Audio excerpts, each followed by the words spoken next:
Saudamos todos os nossos irmãos e irmãs, amigos e amigas, com a graça e a paz do Senhor Jesus.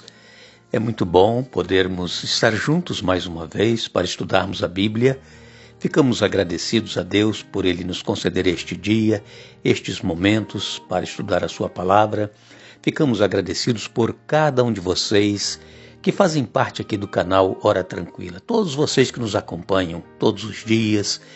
É muito bom sabermos que você está aí, esperando estes momentos para juntos procurarmos ouvir a voz de Deus falando conosco. Agradecemos a todos que são inscritos no canal Hora Tranquila, vocês que compartilham esses estudos com outros grupos, outras redes sociais, e também agradecemos a vocês que nos escrevem dizendo de onde acompanham os estudos. Mandamos aqui um alô especial para Ellen, para a Catiúcia, para Eulália, também para o Adolfo. São de Luizote de Freitas, em Uberlândia. Juvencio Almeida é de Guarapari, no Espírito Santo. Denise Sobrinho é de Goiás. Iraildes é de Rochedo, Mato Grosso do Sul. Maria das Dores Moreira é de Parecis, Rondônia. Miriam Eunice Joaquim é de Província Huila, Lubango, em Angola. E todos os demais que nos escrevem, nós agradecemos e sempre mandaremos um alô para vocês. Iremos orar. Grande Deus e Pai que estás nos céus, obrigado pelo dia que estás nos concedendo, por estes momentos para estudar a Tua Palavra. Que Teu Espírito Santo esteja presente com cada um de nós, abrindo nossa mente para entendermos a Tua vontade e colocá-la em prática em nossa vida. Abençoa todos os nossos irmãos, irmãs, amigos, amigas, onde quer que se encontram, que estudam a Bíblia conosco cada dia, que recebam as bênçãos que necessitam. Visita-os, ajuda-os nas suas necessidades, nas suas lutas, nos seus problemas, aqueles que nos pedem orações. Dê vitórias, Pai, conforme a Tua vontade, em nome de Jesus. Amém. Nós estamos dando sequência ao estudo desta semana, onde nós estamos falando sobre os princípios fundamentais da aliança que Deus fez desde o começo lá com Adão e Eva, e também esta aliança ela foi ratificada várias vezes com várias pessoas que Deus foi chamando ao longo da história, porque a humanidade, depois que entrou o pecado no mundo, a humanidade ela quer viver longe de Deus. A humanidade não quer se submeter à vontade de Deus, querem fazer a sua própria vontade. E isso acontece conosco também, e nós temos que lutar. A nossa luta, como diz o apóstolo Paulo, não é contra carne e sangue, não é contra pessoas, a nossa luta é contra as potestades espirituais das trevas, da maldade. Nós temos uma luta espiritual muito grande, que é a luta da carne contra o espírito. Como nós já dissemos várias vezes, a nossa tendência carnal é para o mal, não é para o bem. E então Deus ele fez uma aliança com Adão, ratificou com Noé, depois com Abraão, depois com Moisés. E assim Deus foi ratificando até ele cumprir a promessa desta aliança quando veio o descendente da mulher, Jesus Cristo, descendente de Abraão, e ele morreu na cruz do Calvário para pagar o preço do pecado, que era a morte. O salário do pecado é a morte, diz a palavra de Deus. Então, nós vemos que Deus ele é fiel, Deus ele não muda, Deus ele é o mesmo ontem, hoje e eternamente. E a aliança é eterna. Deus ele prometeu e ele cumpriu. E Jesus também, quando veio para cumprir a aliança, pagar o preço do pecado, quando ele voltou para os céus, ele também prometeu que ele vai voltar, e nós estamos aguardando o cumprimento desta promessa. Vejam que existe a aliança eterna. Só que no Velho Testamento, no Antigo Testamento, até quando Jesus morreu, esta aliança, ela era, da parte do ser humano, respondida com a oferta de sangue de animais, de ovelhas, cordeiros que Deus pedia de 1 ano, sem mancha, sem defeito. Por quê? Porque o Cordeiro de Deus, que haveria de vir, Jesus Cristo, ele também não teve manchas, não teve defeito, não teve pecado. Jesus foi o único que viveu nesta terra perfeito. E então, aquele cordeirinho que morria no Antigo Testamento apontava para Jesus que haveria de vir e pagar o preço do pecado. E quando Jesus veio e pagou o preço do pecado, deu a sua vida na cruz do Calvário, aqueles sacrifícios de cordeiros cessaram.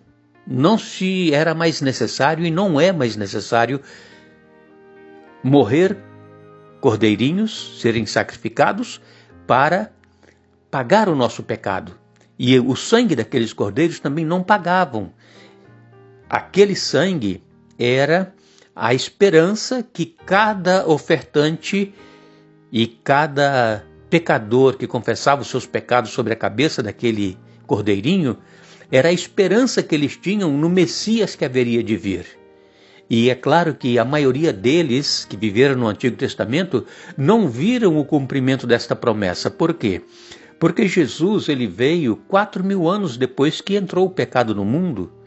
E somente aqueles que estavam vivendo na época de Jesus e que ainda eram do Antigo Testamento, aqueles que viram o cumprimento da promessa, e mesmo assim, Jesus que veio para o que era seu e os seus não o receberam. Olha o que diz Jeremias 31, Jeremias capítulo 31, versos 31 a 33.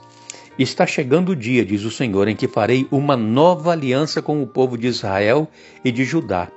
Não será como a aliança que fiz com seus antepassados quando os tomei pela mão e os tirei da terra do Egito, embora eu os amasse como o marido ama a esposa, eles quebraram a aliança, diz o Senhor.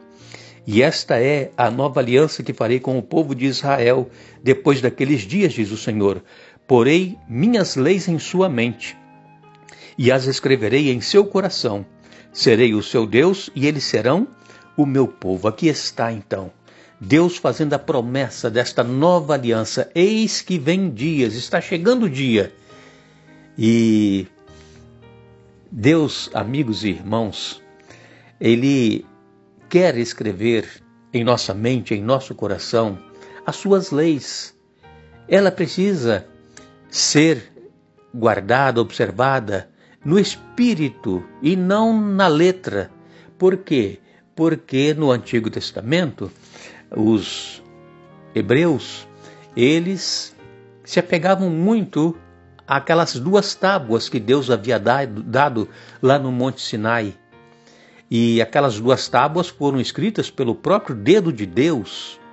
E a única parte da Bíblia que foi escrita por Deus são os 10 mandamentos, eles são eternos. Mas infelizmente, como eu disse agora há pouco, a nossa tendência carnal é para o mal, é para as coisas erradas. Então nós não queremos obedecer.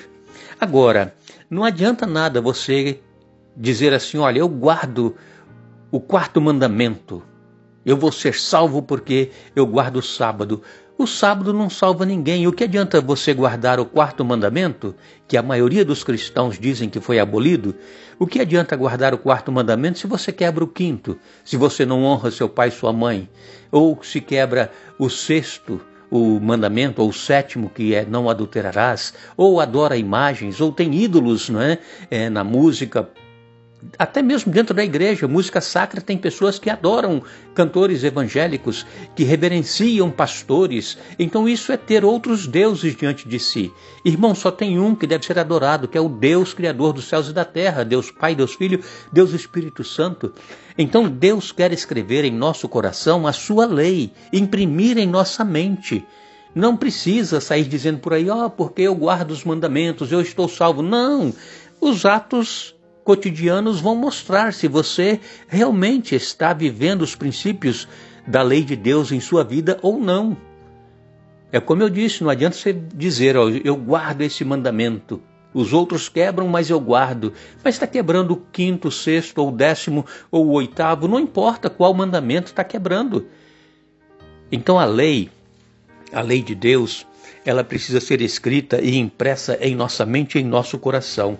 Vejam que em Êxodo capítulo 6, no verso 7, olha o que Moisés escreveu, inspirado pelo Espírito Santo.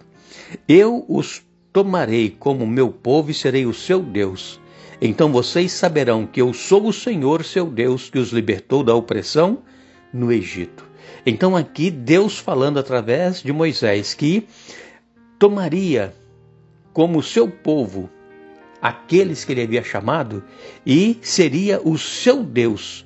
E então ele diz, então vocês saberão que eu sou o Senhor, seu Deus. É o mesmo que está dizendo aqui em Jeremias 31, verso 33. Esta é a nova aliança que farei com o povo de Israel depois daqueles dias, diz o Senhor. Porei minhas leis em sua mente e as escreverei em seu coração. Serei o seu Deus e eles serão o meu povo. Tem Deus sido o nosso Deus? Temos nós colocado toda a nossa confiança no Deus Criador e mantenedor de todas as coisas? Temos nós sido dele? Ou temos nós dividido o nosso coração, os nossos pensamentos, querendo servir a Deus, mas ao mesmo tempo queremos aproveitar as coisas que o mundo oferece? Aqui na oração sacerdotal de Jesus, em João capítulo 17, verso 3, Jesus disse: e a vida eterna é esta, conhecer a ti, o único Deus verdadeiro, e a Jesus Cristo a quem enviaste ao mundo. Aqui está a vida eterna. Conhecer o nosso Deus, que é o único Deus verdadeiro, e a Jesus Cristo a quem foi enviado para nos salvar. Então, irmãos, não adianta dizermos que nós fazemos isso ou fazemos aquilo e que nós, por isso, estamos salvos. Não. A salvação é pela graça, mediante a graça, mediante a fé que nós temos em Jesus. Então nós precisamos ter um relacionamento com Deus, porque quando nós aceitamos a Jesus, a nossa vida ela vai mudar.